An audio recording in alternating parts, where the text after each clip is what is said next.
सीमित संसाधन हमारे पास अभी भी हैं। हम आज भी विकासशील देश की श्रेणी में हैं, हम विकसित देश की श्रेणी में नहीं हैं। हमारे पास जरूरत के हिसाब से आज भी बजट नहीं है, चाहे वो सेंट्रल गवर्नमेंट हो, स्टेट गवर्नमेंट हो, लोकल गवर्नमेंट हो, कोई भी हो। जितनी हमारी आवश्यकता है उतने फंड्स आज भी हमारे पास नहीं है। इसीलिए हम विकासशील देश है, विकसित देश अभी भी नहीं है। और ईमानदारी की बात यह है कि हमारी आज भी 40% पॉपुलेशन बिलो पॉवर्टी लाइन है। मेरा हमेशा रहा दोनों कार्यकाल में, मैं सुबह जो है वो दौरा रखता था शहर का, और जो पहले दिन कंप्लेंट आई है उन कंप्लेंट्स को जा करके जो है अपने आप देखता था। नमस्कार, न्यूज टुडे नेटवर्क के स्पेशल एपिसोड कहिए नेताजी में आपका स्वागत है। साक्षात्कार की विशेष श्रृंखला में निकाय चुनाव की सरगर्मियों के बीच हम पहुंचे हैं पूर्व मेयर डॉक्टर इकबाल सिंह तोमर जी के पास। डॉक्टर तोमर जी से हम जानेंगे राजनीतिक क्षितिज पर आपने किस तरह से बरेली को विकास के एक नए आयाम तक पहुंचाया है और भविष्य को लेकर आप किस तरह से राजनीति को देख रहे हैं। डॉक्टर साहब, न्यूज टुडे नेटवर्क में आपका स्वागत है। धन्यवाद। बरेली का आवाम एक बार फिर से आपकी ओर देख रहा है। देखिए, चुनाव है और चुनाव में सारी चीज़ें प्रक्रियाएं होती हैं, और 2017 के चुनाव में भी जनता ने हमें पूरा समर्थन दिया। वो एक अलग विषय है कि सफलता नहीं हुई, उसके कारण बहुत सारे और हो सकते हैं।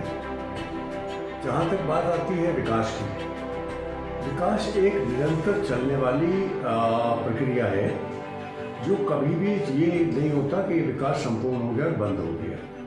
जब तक मानव इस पृथ्वी पर रहेगा, ये विकास बराबर चलता रहेगा। नई टेक्नोलॉजी आती है, नई चीज़ें आती हैं, नया आविष्कार होते हैं और नया एक्सटेंशन होता है।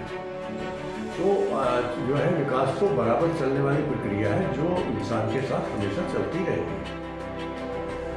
2000 पे हमने पहला चुनाव लड़ा, और जबकि हमें उस समय कोई भी राजनीति का कोई हमें ज्ञान नहीं था, कोई समझ नहीं थी। लेकिन एक बात दिल में आई कि जो है बरेली में हम आए और बरेली ने हमें बहुत कुछ दिया, अब हमें बरेली के लिए कुछ करना चाहिए। और वो पूरी वो चली, और उसमें हमें इंडिपेंडेंट चुनाव लड़ना पड़ा और इंडिपेंडेंट जीते। और पहली दफ़ा लोगों को ये पता चला कि मेयर का पद किस लिए होता है और क्या होता है। उससे पहले बरेली के लोग नहीं जानते थे कि मेयर का पद क्या होता है और क्या कार्य होता है और क्या कर सकता है। तो उस चुनाव के बाद 5 साल हमने कार्य किया। 5 साल में बहुत सारे नई चीज़ें जोड़ी गई जो पहले नहीं थी। देखिए, उस समय सबसे खराब स्थिति थी आपकी संजय नगर और जयपुर। संजय नगर में यदि गाड़ी फंस जाती, ट्रैक्टर से निकालनी पड़ती थी। Sanjay Nagar was the lowest colony in the town. आज संजय नगर का हाल देखिए आप कितना अच्छा हो चुका है। मीडिया के सहयोग से जो संजय का बाईपास बना, ये बना उस टाइम पे, उसी कार्यकाल में हमने जो है वहाँ पे एक समतल बनाया, जिससे पानी को पंप करके बरसात के पानी को, गंदे पानी को रोजाना के उसको निकाल के बाहर नाले में डाला जाता है। क्योंकि संजय नगर और हरियापुर दोनों लो लाइंग एरिया है और यहाँ निकासी का कोई साधन नहीं है। पहले तालाब थे, वो सब भरे रहते थे, लेकिन अब जो है वो पंप से निकाल करके जाता है पूरा। उस कार्यकाल में, मेरे कार्यकाल से पहले केवल एक रोड ऐसी थी जो 4 लेन थी, वो थी चौकी चौराहे से लेकर के आपके कलेक्ट चौक। इसके बाद जो है जितनी 4 लेन का वो है, सबसे ये 4 लेन मेरे समय पर हुई। चाहे वो प्रभा सिनेमा हो, चाहे विकास भवन के सामने की हो, चाहे स्टेडियम रोड हो, ये सारी मेरे पहले कार्यकाल में हमने इसको 4 लेन किया, ये देखते हुए कि आने वाले भविष्य में ट्रैफिक का दबाव इन पर पड़ना है। और उसलिए जो है रोड वाइड होना, और रोड यदि 4 लेन हो जाती है तो उससे स्पीड और सुविधा और दुर्घटना के चांसेस कम हो जाते हैं, खत्म हो जाते हैं। उसी दौर में मुझे एक बात समझ में आई कि शहर 2 हिस्सों में बटा हुआ है, और सबसे बड़ी प्रॉब्लम थी हमारा श्यामल। जो हमारा नया डेवलप एरिया था, चाहे वो मॉडल टाउन हो, चाहे डीजीपुरम हो, चाहे आपका जो है राजेंद्र नगर हो, राजेंद्र नगर के उस साइड का जितना भी इलाका था, उस सबको इधर आने के लिए एक बहुत बड़ा ब्लॉकेज था और आदमी को सोचना पड़ता था कि आज जाना है। बड़ी जाम से जूझना पड़ता। हाँ, और जाना किस लिए है? रेलवे स्टेशन इधर, बस स्टैंड इधर, सारे ऑफिस इधर, बैंक का हेड ऑफिस इधर, स्टेट बैंक, आपके पुलिस ऑफिस इधर, तो सारे ऐसे कार्यालय जो सरकारी कार्यालय वो सब इधर थे, तो इसलिए आना पड़ता था लोगों को। तो ये हमने एक सर्वे किया और सर्वे करने के बाद जो है वहाँ बड़ा डिफरेंट ओपिनियन आया। हमने कहा भाई सड़क को चौड़ी करना है तो यहाँ पर मकान हटाए जाएंगे, तो कुछ लोग तैयार थे, कुछ लोग तैयार नहीं थे। सर, बारावरी थाने के पास वो संस्मरण जरूर जानना चाहेंगे। वो एक धार्मिक धर्मस्थल आ रहा था। हाँ। और समुदाय विशेष का धर्मस्थल था, जो ये माना जाता था कि वो किसी भी सूरत में तैयार नहीं होंगे। तो वो सब किस तरह से आपने आवाम को तैयार किया? देखिए, केवल बातचीत करने से सारी सुविधा हो जाती है। ये तो दूसरे कार्यकाल में है जब हम ये फ्लाईओवर बना रहे थे सर। इस फ्लाईओवर का पहले काफ़ी विरोध हुआ। विरोध होने के बाद हमने उनको केवल उनके कम से कम हमने 50 मीटिंग करी हुई वहाँ के लोगों के साथ, और उनको समझाया कि देखिए इसमें आपका नुकसान नहीं है, इसमें आपको फ़ायदा होना है। और हमने एक बात कही कि भाई हम किसी की दीवार के हाथ नहीं लगाएंगे, छज्जे की हम गारंटी नहीं देते। उन्हें सब छज्जा कोई बात नहीं, छज्जा जाता तो हम सब छज्जा अपने आप तोड़ लेंगे। और लोगों ने जहाँ छज्जा आया, छज्जा अपने आप तोड़ा। धार्मिक स्थल की बात आई, धार्मिक स्थल तो लोगों ने कहा सब ऐसा होगा वैसा होगा, और हमारी बहू बेटियाँ छत पर सोती हैं तो वो रात को ये होगा। हमने कहा दोनों तरफ व्यू कटर लग जाएगा और वो कोई ज़रूरत नहीं देख सकता। आपके धार्मिक स्थल पर भी कोई आपत्तिजनक ना ही कोई चीज़ फेंकेगा ना क्योंकि व्यू कटर लगेगा। जब वो बना रहे थे धार्मिक स्थल पर जब पहुँचे तो 6 इंच जो है उनका गेट आ गया, और सेतु निगम वालों ने जो है वो काम रोका और बड़ा बवाल कटा, और प्रेस वाले तो छापने लगे। तो हमने कहा भाई इसका समाधान क्या है? बोले साहब, हमने कहा भाई दूसरी दबे की जगह है, बोली जगह है, तो उनका 6 इंच उसको हटा दीजिए। 6 इंच हटा दिया तो काम हो गया। तो जितना आप साइट पर जाकर, मेरा हमेशा ये रहा दोनों कार्यकाल में, मैं सुबह जो है वो दौरा रखता था शहर का, और जो पहले कंप्लेन आई है उन कंप्लेंट्स को जा करके जो है अपने आप देखता था। इससे 2 फायदे होते थे। एक तो मुझे पता चलता था कि इसका ये किस जगह का और इसका समाधान क्या है। समाधान जो है, यदि वहाँ पर कोई कार्य होना है तो उसका एस्टिमेट करना है। यदि आप उसे नहीं देखते तो निर्माण विभाग एस्टिमेट भी उल्टा सीधा बना के लाता है। यदि आपने उसे देख लिया तो एस्टिमेट भी वो सही बनकर आता है, और मैंने देखा कि करीब करीब हम वो आधे पैसे में काम कर लेते थे। तो इसलिए जो है वो साइट पर जाना एक आवश्यक है कि आप उसको देख लें। दूसरा, देखने के साथ साथ ही दूसरा जो है वो व्यक्ति को, जिसने भी कंप्लेन करी है, जो भी आया है, उसे एक संतोष होता है कि हाँ मैंने कहा था तो उन्होंने आके देख लिया, तो वो एक सबसे बड़ा सेटिस्फेक्शन रहता है। सर, जब हम जनता के बीच जाते हैं तो एक बड़ा क्लास जब विकास की बात आती है तो आपको विकास पुरुष की संज्ञा देता है। हाँ। व्यवस्थित विकास की अवधारणा बरेली में पहली बार आपने मूल रूप से सबको समझाया किस तरह से उनको व्यवस्थित विकास किया जाता है। विकास और बजट की एक गैपिंग जो आज भी नजर आती है, पहले भी हमेशा से दिखाई है। बजट और विकास एक जैसे नहीं, साथ साथ नहीं चलते। ये गैपिंग क्यों? देखिए, गैपिंग मैंने बताया ना, सीमित संसाधन हमारे पास अभी भी हैं। हम आज भी विकासशील देश की श्रेणी में हैं, हम विकसित देश की श्रेणी में नहीं हैं। हमारे पास ज़रूरत के हिसाब से आज भी बजट नहीं है, चाहे वो सेंट्रल गवर्नमेंट हो, स्टेट गवर्नमेंट हो, लोकल गवर्नमेंट हो, कोई भी हो। जितनी हमारी आवश्यकताएं हैं उतने फंड्स आज भी हमारे पास नहीं है। इसीलिए हम विकासशील देश है, विकसित देश अभी हम नहीं है। और ईमानदारी की बात यह है कि हमारी आज भी 40% पॉपुलेशन बिलो पॉवर्टी लाइन है, और वो कंट्रीब्यूट करते हैं सोसाइटी को, वो कंट्रीब्यूट करते हैं गवर्नमेंट को। जब उनका कंट्रीब्यूशन मिल है तो नेचुरल है कि हम जो है बजट में मार खाएंगे, और मार हम खा रहे हैं क्योंकि अभी हम विकसित देश नहीं हैं। Sir, Bareilly sir smart city की सूची में आ चुका है। हाँ, हजार करोड़ रुपए का बजट है विकास के लिए, लेकिन अभी तक शहर उस परिकल्पना के साथ आगे बढ़ता नहीं। स्ट्रीट लाइट हो या ट्रैफिक लाइट हो, हम उस तरह से काम नहीं कर पा रहे। क्या दिक्कत नजर आ रही? देखिए, एक तो जो स्मार्ट सिटी प्रोजेक्ट है ये 2012-13 15 में ये लॉन्च किया गया।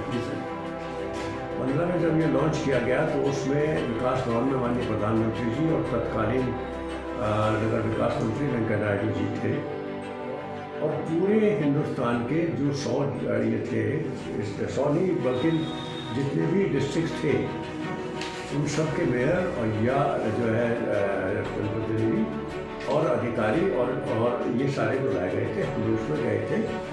और हमने तभी कहा था कि इसमें जो हम इसका विज़न लेकर चल रहे हैं, शायद वो विज़न हमारे भारत को अभी सूट नहीं कर रहा, क्योंकि सारी एजेंसियाँ जो उसमें काम करने वाली आई थी वो सारी विदेशी थी। हमें भी जो पहली कंपनी नगर निगम बरेली को मिली वो अमेरिकन थी। तो हम विज़न तो लेके चले वो वर्ल्ड का, लेकिन हम रह रहे हैं बरेली में। और मुझे याद है प्रधानमंत्री ने एक भाषण में कहा था कि स्मार्ट सिटी की या स्मार्ट उसकी परिभाषा क्या है। तो स्मार्ट सिटी की परिभाषा है स्मार्ट सिटीजन। जो सुविधाओं को इस्तेमाल कर रहा है वो स्मार्ट होना चाहिए, उसका उत्तरदायित्व उसे मालूम होना चाहिए। आप विदेश जाते हैं, केला खा के केले का छिलका सड़क पर नहीं फेंकते, मूंगफली खा के छिलके आप बाहर नहीं डालते, चलते हुए गाड़ी से छिलके बाहर नहीं फेंक सकते। ये कल्चर एकदम जब हम जाते हैं तो वहाँ अपने आप आ जाता है, और वहाँ हमें डर भी लगता है कि फाइन है। तो वो कल्चर अभी हमारे हिंदुस्तान में नहीं आया। सर, आपने 2 बार मेयर की कुर्सी संभाली है, प्रशासनिक मशीन और मेयर के बीच में पिछले कुछ समय कुछ टकराव जैसी स्थिति रही, विकास का कहीं पे उससे असर हुआ। ऐसी नौबत क्यों आती है? ऐसी नौबत देखिए इसलिए आती है कि 1984 में गवर्नमेंट ने 73 और 74 अमेंडमेंट किए आपके संविधान में, और उसमें जनप्रतिनिधि मेयर को अधिकार देने की बात आई है और लिखी गई है कि मेयर को वैसे अधिकार देने चाहिए जैसे कि विदेशों में हैं। उसमें जो पास हुआ जो पार्लियामेंट है उसमें एक शब्द आया है, स्टेट गवर्नमेंट में अडॉप्ट, विल अडॉप्ट, ये सेल अडॉप्ट नहीं है। सेल अडॉप्ट होता तो करना पड़ता, में अडॉप्ट तो वो कोई भी स्टेट गवर्नमेंट अडॉप्ट नहीं कर रहे। हमने जब हम 2 कार्यकाल रहे, हमारी एसोसिएशन बनी, एसोसिएशन में हम पदाधिकारी भी रहे, गवर्नमेंट से रिप्रेजेंट भी किया, माननीय मुख्यमंत्री जी से भी तत्कालीन सबसे बात हुई, और सबसे कहा कि भाई 74 अमेंडमेंट को आप लागू करिए, हमें अधिकार दीजिए। और ईमानदारी की बात यह है कि मेयर को कोई भी अधिकार नहीं दिया गया, एक्सेप्ट केवल वो अपने आप जो है वो जो कर ले। केवल जो है 14 फाइनेंस कमीशन हो गया, 15 फाइनेंस कमीशन, उसकी फाइलों पर साइन कर ले, मीटिंग प्रेजाइड कर ले, एग्जीक्यूटिव अधिकार कोई नहीं है। जबकि प्रधान को एग्जीक्यूटिव राइट दे दिए, जिला पंचायत वालों को एग्जीक्यूटिव राइट है, तो भाई मेयर को एग्जीक्यूटिव राइट क्यों नहीं होनी चाहिए? एग्जीक्यूटिव आपने ऑफिसर अब IAS बैठा दिया, पहले आप PCS था। तो वो टकराव इस बात से होता है कि जहाँ एग्जीक्यूटिव अधिकार दूसरे पर है और चाहते आप हैं।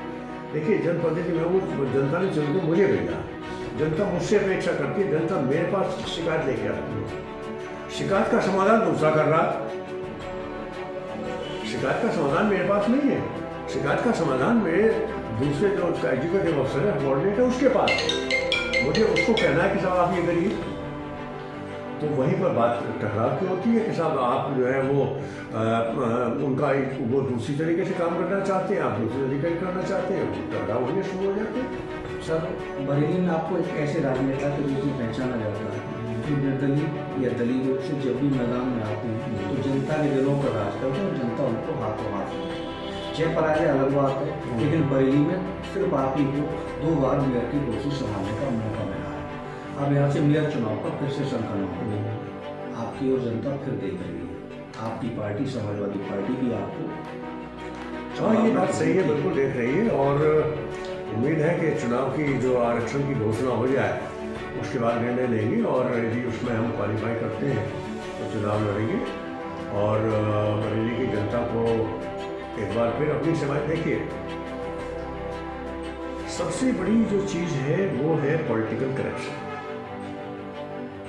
यदि हम इन टोटल करप्शन की बात करें हिंदुस्तान में मेरा मानना है करप्शन कभी नीचे से नहीं होता, करप्शन ऊपर से शुरू होता है। और ऊपर कौन बैठा है? पॉलिटिकल नेतृत्व। पॉलिटिकल नेतृत्व यदि करप्ट हो जाता है तो नीचे की मशीनरी को करप्ट होने से आप नहीं रोक सकते।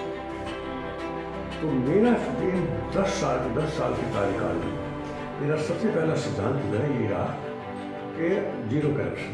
I never involve my self, I will never involve, क्योंकि केवल धन सारी हर चीज़ नहीं है, बहुत कुछ है लेकिन सब कुछ नहीं है। जिस कार्य के लिए आपने अपने आप को समर्पित किया है वो समर्पण रखिए, वो समर्पण रखिए। यदि आप वो नहीं रखेंगे तो आप सफल नहीं होंगे, अपने कार्य में सफल नहीं होंगे, आप पैसा कमाने में लगेंगे।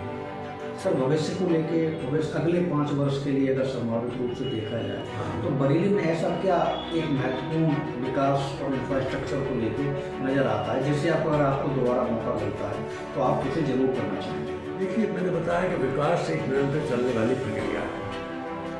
नगर निगम के माध्यम से हम सड़क बनाते हैं, सड़क पर स्ट्रीट लाइट लगाते हैं, तो यानी यातायात व्यवस्था। दूसरी व्यवस्था जो है वो है आपकी ड्रिंकिंग वाटर, पानी की व्यवस्था। मेरे सेकंड वाला जो कार्यकाल है उसमें हमने पानी की व्यवस्था को काफ़ी दुरुस्त किया।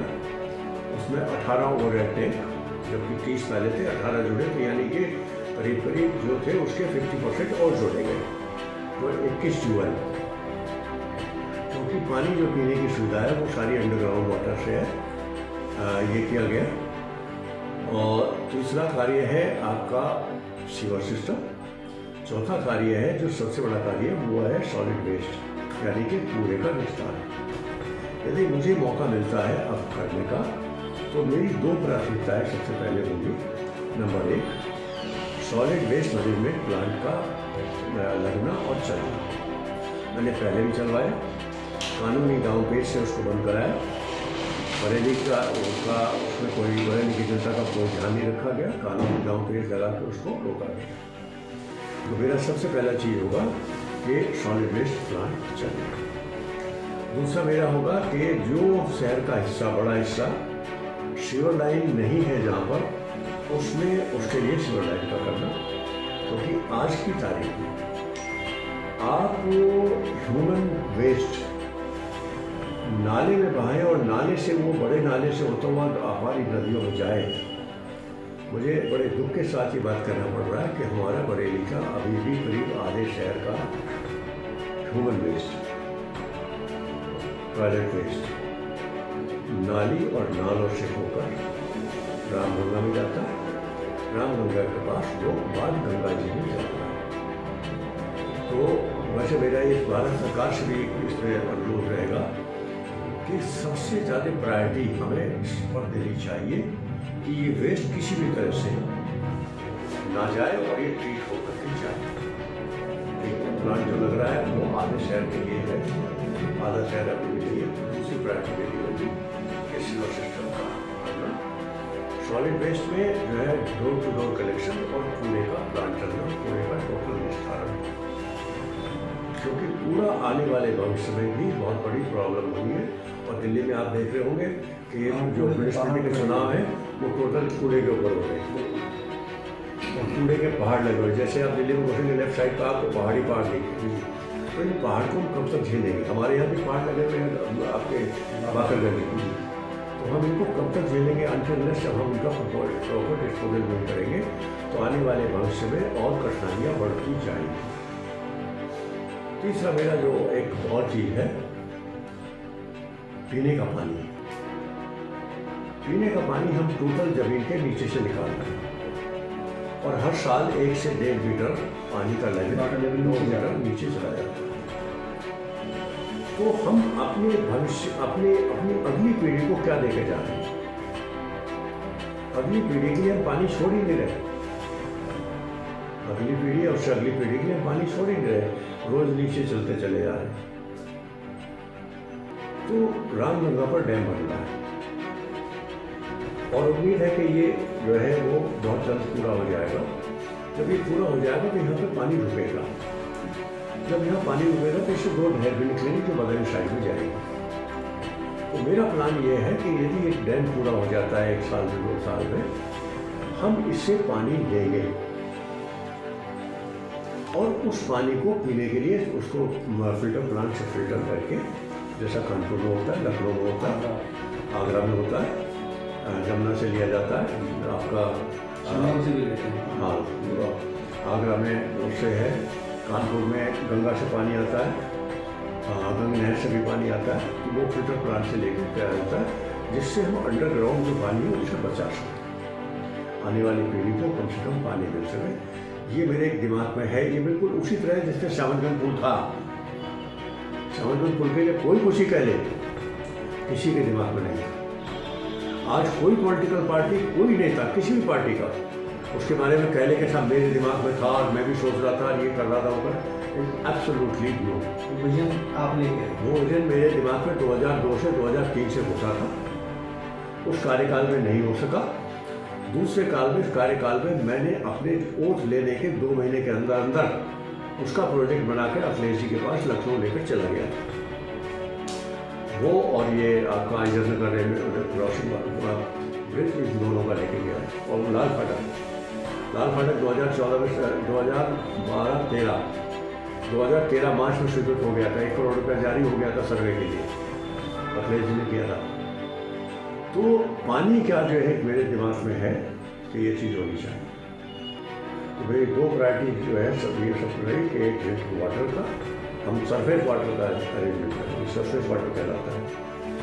और साथ में इतना पानी आता है, यदि आप उसको रिजर्व करने की कैपेसिटी बना लें, चाहे तो वहाँ पे ज़मीन खरीद के झील बनानी पड़े, यदि आप वो कैपेसिटी बना लेंगे तो पानी बहुत। सर, जयपुर के आमेर के किले और जयसिंह के किलों में आज भी उनको क्या कहते हैं, जो वो बने हुए कुएं, उनका एक खास नाम है कुछ है, तो वो बने हुए हैं और उसमें पानी आता है। तो उसी तरह से हम यहाँ पर कर सकते हैं।